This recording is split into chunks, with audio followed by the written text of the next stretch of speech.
Olá pessoal, tudo bem? Meu nome é Amilcar Douglas Packer, sou autor da obra Abuso Eventual do Direito, tá bom? Publicada pela editora Juá, e estou aqui para conversar um pouquinho com vocês sobre a maneira pela qual eu concebi a obra, como que foi o processo de criação, e bem pouquinho também sobre a obra em si. Bem, pessoal, a obra Abuso Eventual do Direito, ela foi resultado da minha tese doutoral.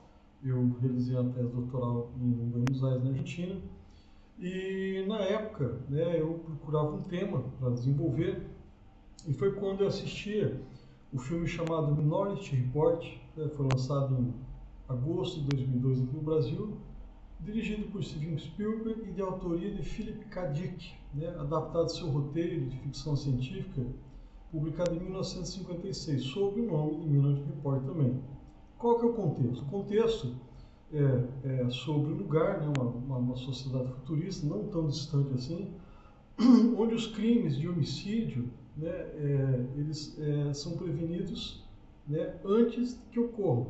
Quer dizer, se a pessoa pretendia, se ela planejava praticar um crime qualquer, se ela tinha intenção, se ela estava programando, eles podiam detectar essa vontade através de alguns indivíduos conhecidos como precogs, que são pessoas que podem ver o futuro, mas eles podem ver o futuro assim, e localizam a pessoa, aí é criar todo um contexto, que no filme, o filme é muito mais resumido do que o livro, e aí eles podem prever eventos que ainda não ocorreram.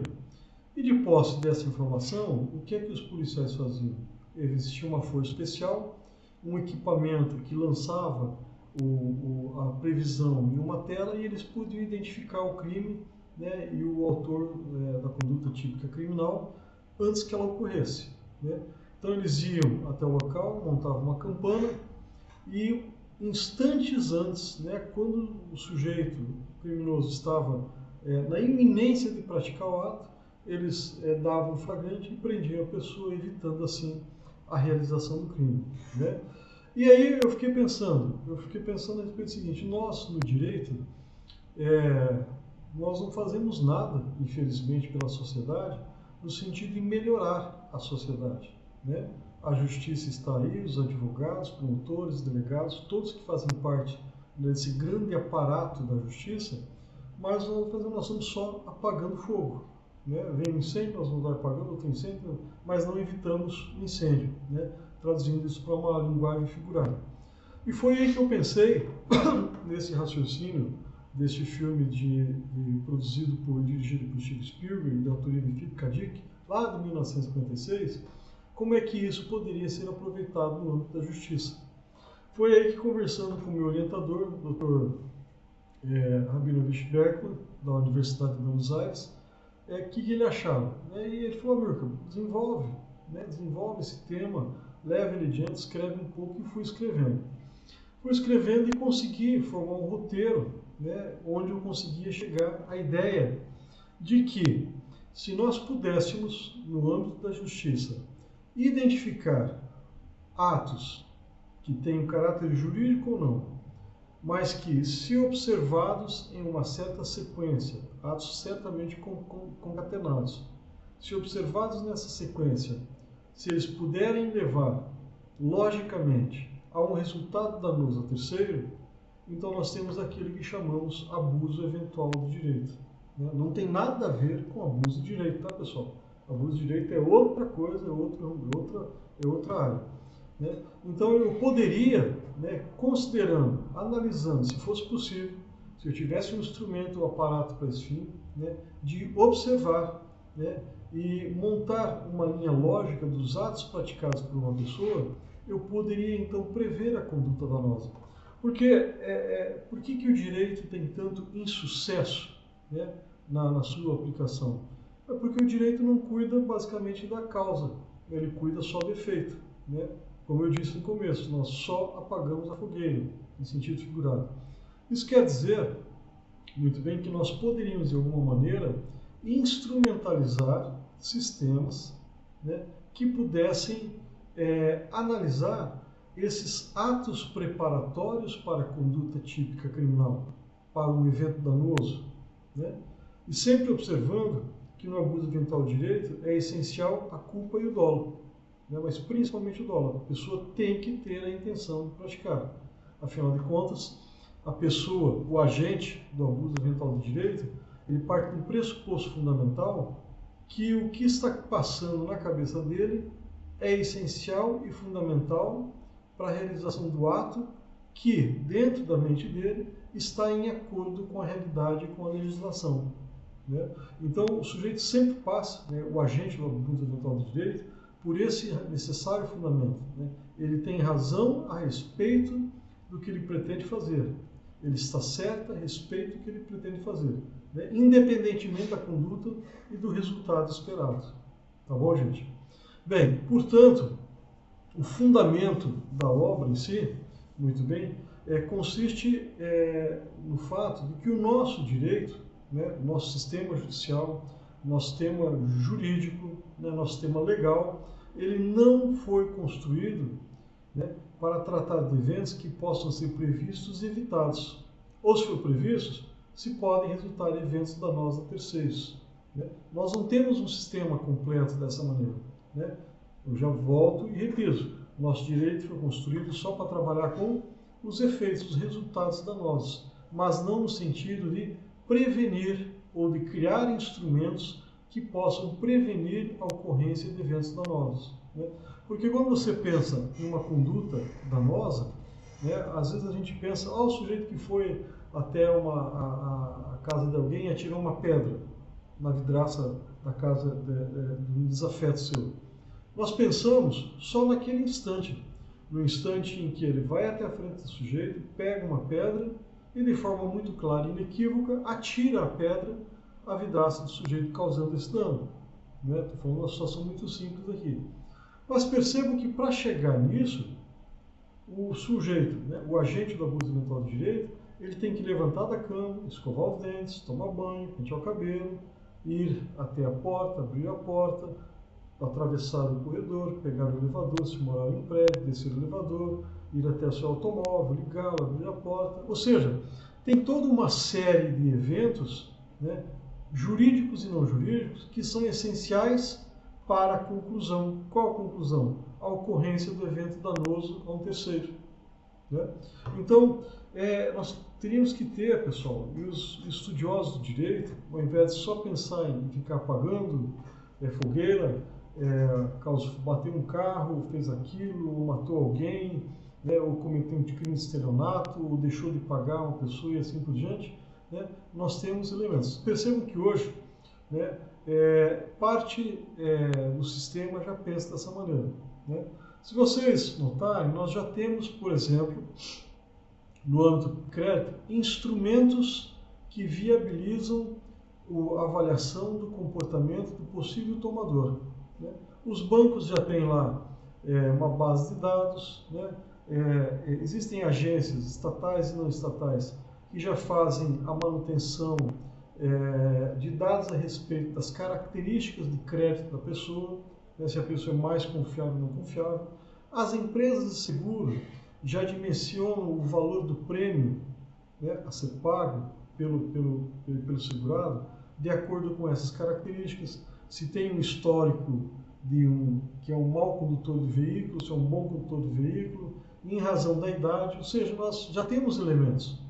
Mas parece que o direito continua, né, o sistema judicial, de maneira geral, o sistema legal continua anos atrás, né, se negando a criar instrumentos que possam nos fornecer métodos, né, que sejam capazes de avaliar, né, uma série de atos que, ocorrendo numa certa ordem, poderão resultar em uma atividade danosa. A realização de uma conduta típica criminal, de um evento danoso qualquer, né, de um dano a terceiro, né, ou coisa parecida. Tá bom? Bem, isso quer dizer então que o direito atual ele só lida com as consequências e os resultados dos atos ilícitos e irregulares, né? Então não resolve nada, né? Por isso que nós temos tantas demandas, por isso que as pessoas sempre estão descontentes com o sistema judicial e judiciário de maneira geral. Por quê? Porque nós temos todo um aparato, né, que consome verbas públicas, mas que não oferece soluções. Né? Não oferece soluções. Né? O sistema existe não para aplicar soluções. O sistema existe para amparar os problemas. Né? O sistema existe em razão não de uma estrutura capaz de apresentar soluções e promover o desenvolvimento. Né? Mas o sistema judicial e judiciário de maneira geral, ele é constituído tão somente para amparar os danos. Né? Então o sistema é construído em razão do dano, em razão do prejuízo, e não em razão da solução ou do desenvolvimento. Tá bom?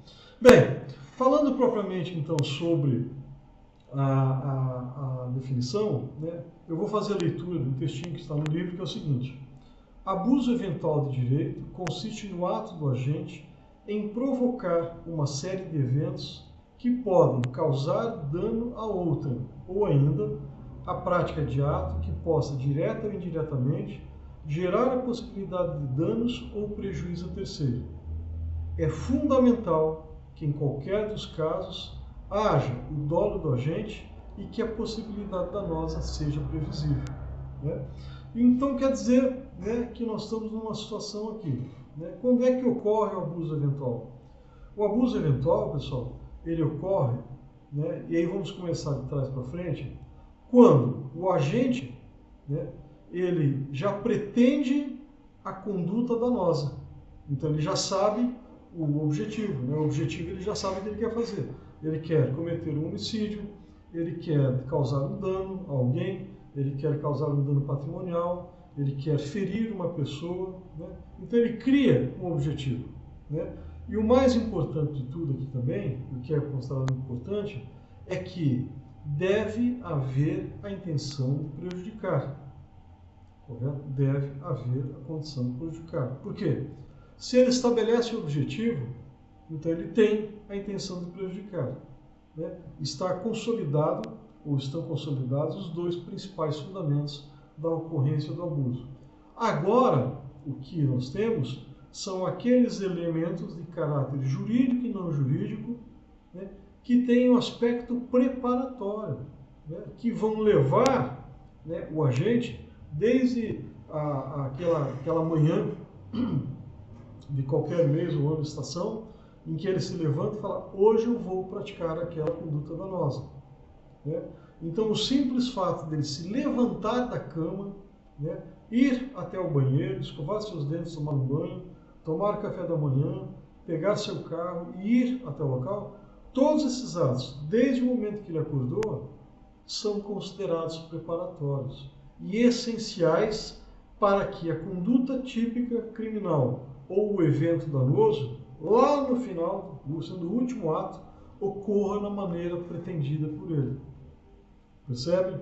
Né? Então nós temos uma situação tal em que a concepção, né, e a percepção do abuso eventual de direito passa necessariamente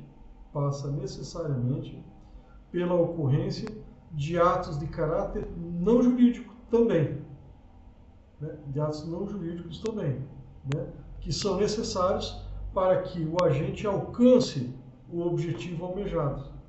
Tá bom, gente?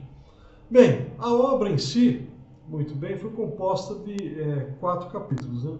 No primeiro capítulo, eu falo sobre alguns aspectos de natureza relativos ao conhecimento, falo sobre o falso e verdadeiro, o real e irreal, causalidade, justiça, solidariedade, e vai uma série de elementos que são elementos que integram o âmago do agente. Né? Vocês vão perceber que durante todo esse capítulo eu estou falando a respeito daquilo que ocorre dentro da cabeça do possível agente. Como é que ele concebe a ideia, quais são os limites e as imposições que ele cria para si mesmo, né, para que o evento danoso ocorra na maneira pretendida. Tá bom? Então eu falo sobre a moral, a bondade, o ideal, né, sobre o comportamento do indivíduo, né, e tudo mais. No segundo capítulo, eu falo sobre os aspectos relativos ao ato emulativo, como que os atos emulativos ocorrem, né? Falo sobre algumas figuras assemelhadas ao abuso eventual de direito, né? Faço uma comparação rápida, né, da figura clássica do uso abusivo do direito e do abuso eventual, né? Falo ainda sobre problemas relativos à norma, ao aspecto normativo, né? Por que é tão importante esse capítulo sobre os problemas da norma? Porque se nos capítulos anteriores, né, o agente estava envolvido consigo mesmo, né, no convencimento a respeito de que ele estava certo, que aquilo era moral e correto e era verdade, agora, neste item relativo aos problemas da norma, o agente vai tratar, né, e é uma outra fase de elaboração do abuso eventual de direito, como é que a conduta que ele pretende está em acordo com a lógica jurídica, com os sistemas de lei e causalidade, do dever, da vigência, né, da contrariedade das normas e o dever de omissão. Então, notem que no primeiro momento, né, no capítulo 1 e boa parte do capítulo 2, eu falo do envolvimento, né, dele consigo mesmo, né, na percepção consigo mesmo em razão dos limites morais, dos limites pessoais, da crença a respeito de que aquela conduta é verdadeira e correta, mas agora eu já chego no confronto do agente e de tudo aquilo que ele construiu moralmente, de tudo aquilo que ele construiu psicologicamente com as normas existentes, tá bom? Em seguida, no capítulo 3, eu já falo sobre, e aí vamos discorrer, a respeito de algumas figuras contratuais, quer dizer, a ocorrência do abuso eventual do direito, né, em razão do período pré-contratual, o direito de não contratar, né, no período pós-contratual, na fase executiva do contrato, e como é que o agente do abuso de direito concebe. Notem que ele concebe tudo isso sempre a favor dele, pessoal, né? Por isso que ele parte naquele capítulo 1 do processo de construção da ideia, né, da construção da ideia consigo mesmo, né? No finalzinho do capítulo 2, ele enfrenta a norma e como é construído o sistema normativo, e aqui no capítulo 3 como ocorre em relação aos contratos. No item 4, aí eu trato exclusivamente do abuso eventual de direito, tá bom? E quais são as principais características, né, e elementos dessa obra. No finalzinho, eu coloco dois itens que são os efeitos negativos. Por quê? Porque, embora eu tenha crença, né, afinal escrevi, defendi, mas tudo tem dois lados, né? Tudo tem dois lados. Sempre tem o lado escuro da força e o lado dos Jedi, vamos dizer assim, né? Que esse sistema, pessoal, se implantado, né, ele tem que ser observado com um critério de justiça e diligência insuperáveis em toda a história da vida humana. Por quê? Porque a construção de um sistema como esse para identificação dos atos que possam levar a uma conduta típica criminal ou um evento danoso, em mãos erradas pode causar abuso de poder e arbitrariedade, né? Eu tenho ciência disso, né? Apesar de que, né, a minha crença é de que esse sistema, né, se nós conseguíssemos implantar, se nós conseguíssemos criar elementos dentro do sistema judicial, né, dentro do sistema judicial especialmente, que pudessem identificar essas condutas através de atos que são realizados antes da própria conduta típica criminal, então nós teríamos um instrumento poderoso para a solução de controvérsias de maneira geral. De maneira geral. Essa é a minha crença. E só para finalizar, contar uma pequena história. Eu estava na elaboração do segundo capítulo, na época dos disquetes ainda, tá, pessoal? Lá nos anos 2000. E um dia eu tinha um computador 486 lá, que funcionava com disquete ainda, né? Era Windows acho que Vista, não sei qual Windows que era.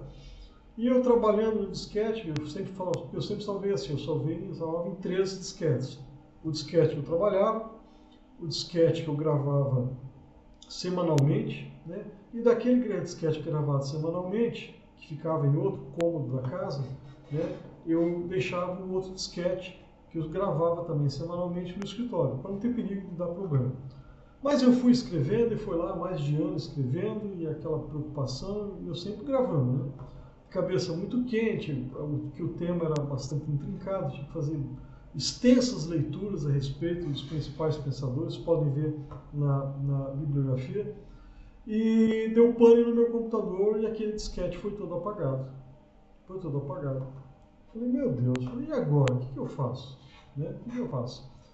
Aí eu pensei, fiquei pensando uns 2, 3 dias, não falei nada para ninguém. Minha esposa na época perguntou, por que você está pensativa? O que aconteceu? Eu falei, que eu perdi o trabalho que eu havia feito na tese até agora. Eram 2 capítulos, né, quase que totalmente completos, não sei o que eu faço agora.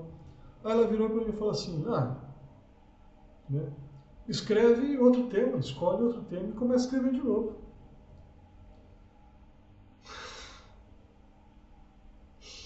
Pessoal, um abraço a todos e obrigado por terem escolhido essa aula.